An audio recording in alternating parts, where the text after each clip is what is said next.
This megalithic wall behind me has been here for an indeterminate amount of time, and what it represented was a dam, and absolutely fascinating construction. Their wall goes all the way to the other side, and if you go up this hill, where you can see the upper part of the dam, it's obviously been broken for a while.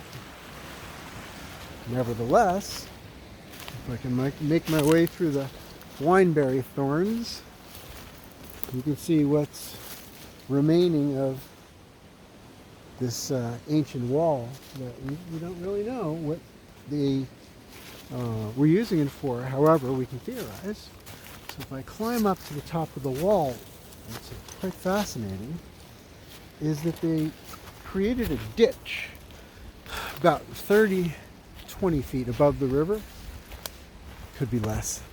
And we can see here where the river was redirected, it's filled, so the bottom was quite a bit deeper. And heading in the other direction, there's a valley of course, trees have fallen across it, but I'm going to pound through the pokies so you can see this. And let's see, is that ironwood? Looks like an ironwood tree. Nope. Ironwoods you can like hang off of them. So here you can see this ditch that they built. This is just behind my house. And so we've been wondering what this could have been used for. I mean, these are pretty high walls even now after the erosion. But obviously there was a reason why they chose to get this. Yeah, there's no way up that. It's too steep. I was like, I can do this. Right? Was it a turbine? Was it a mill? Is the run-in theory. The Quakers in this area did a lot of interesting things. They're very clever in many ways, and they cooperated because they're basically very nice people who are very polite and non-violent by choice. They wouldn't involve themselves in the wars, but as far as feeding the people, you know, making sure that the barns get raised and the chickens and the babies too. That's why Brookville, where I choose to live, is pretty darn cool. I think everybody should swing by and check out the Brookville White House, where the President of the United States called home briefly because the Capitol was burned on fire, and everybody retreated here. Well, not everybody, but the government and the money, actually.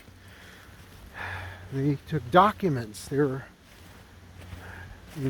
preserving what was principal to the ongoing operation of the organized system of government that has the potential to be very, very beneficial.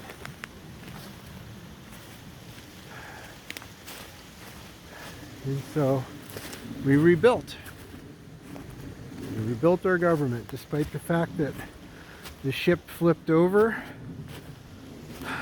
We flipped it back because the United States, and indeed democracy, civilized life, is not local. It doesn't require a shrine of any kind. I suppose this is as good a shrine as any. Brookville, Maryland. That was good. Nice little burn. I gotta climb more of the hill now. And in the snow, it's definitely... Oh, the sound. Oh, the sound. I skipped the snowshoes because it was 2 inches. I just couldn't justify it. Even though it's fun. I'd look ridiculous walking on dirt. But you can throw them on your backpack and take them off if you choose to. So, hey, I found my path. The way that I get down here is pretty cool, actually. The trail that I created didn't exist. I'm still creating it. Probably will for a long time. So the trail that goes up into the forest, where you can listen.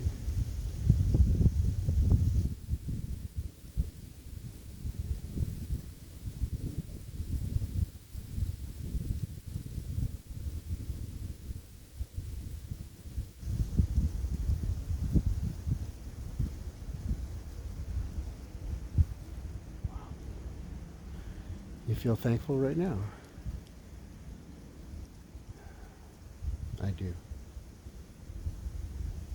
Join me in that, will you? Thankful for moments like these.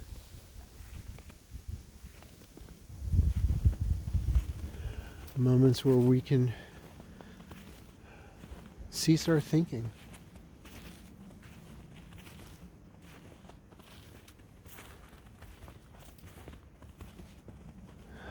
And be at ease in the forest.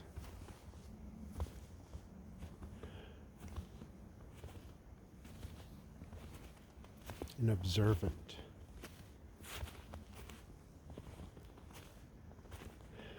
Noticing of the changes. You know, as I climb higher, I'm in the light now.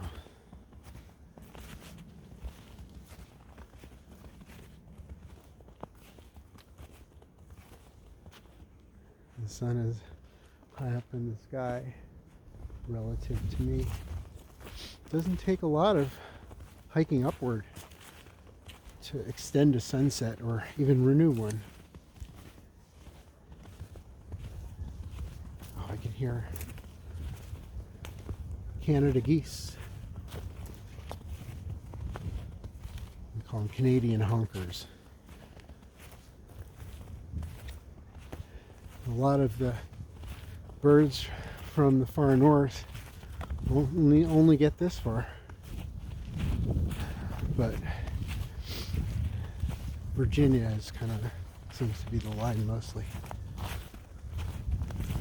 Wow.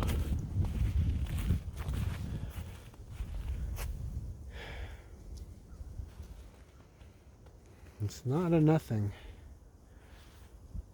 to make the choice to strap on those boots.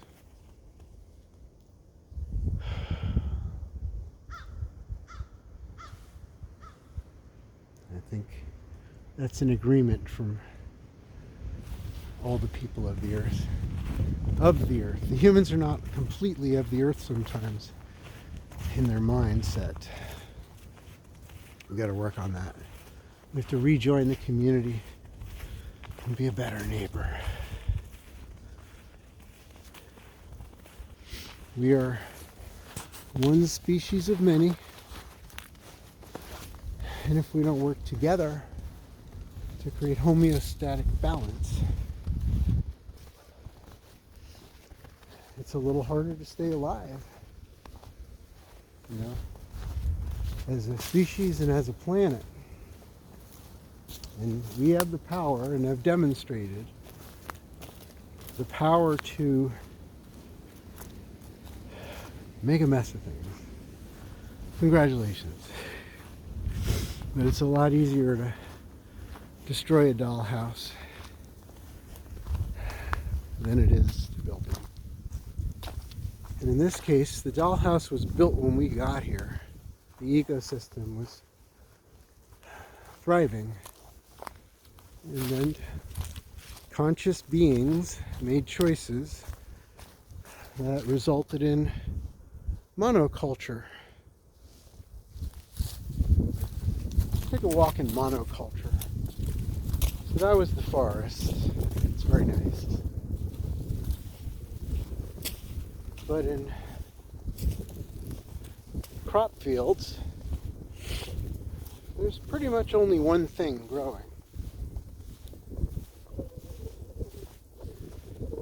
And of course, the land needs to be held together, but the soil needs to be nutrified with a diverse array of species. Tiny little things, you know? Wormy things.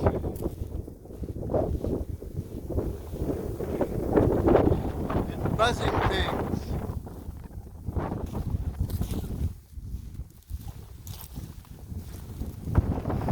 So my other rock that I like to sit on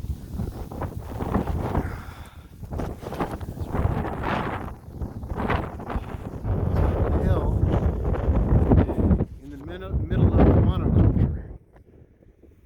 And I dream of what we could do to this specific field to apply biodynamic gardening principles. Look it up. Biodynamic gardening is trying to leave the land better than you found it after you grew your crops to feed your people. And it's not simple. It takes study. However, it took study to make it like this. You know, somebody learned how to do this to the land. And we as a people need to have more and more folks that choose as a career path to replenish the environment, to make it better so that the oxygen producing system on our planet continues to chug along in a way that leaves it compatible for human life. O2 matters, you know? It all does matter. So let's make sure that the bees come back. Let's make sure that the pollinators of all types make a comeback.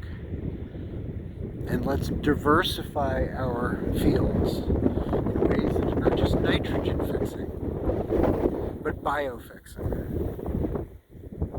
Spread the word. Biodynamic gardening. We must do this. And we will. Because we don't have a choice. So we will.